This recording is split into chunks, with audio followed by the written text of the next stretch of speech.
we're going to talk you through some of the range of features the Gompels Analytics page has to offer. This page is a powerful tool, and it can really help you dig down and better understand your spending and finances. The Analytics page is automatically filled with all of your spending from your Gompels account. On this page, you can filter your data based on region or individual sites.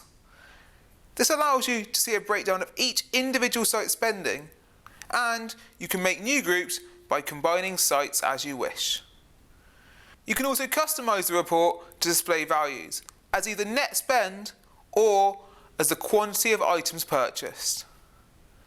For a more precise breakdown of your spending, you can also display products grouped by category or by individual items. For example, if you wanted to see the specific spending on a type of glove at an individual home, you could choose to just show that site's data and then scroll down to the individual gloves on the dataset. You can then display this as individual packs of gloves or as a financial value. If you go to the Customize Report tab, you can choose to show all the data for each site on one sheet, or you can get individual data sheets for each home in the region. If you require, you can also export this data to Excel for your own finance team to use, share and print, or they can import this into any other analytical software. As with all of our tools, the Key Accounts team is available for you to contact if you need any assistance or advice.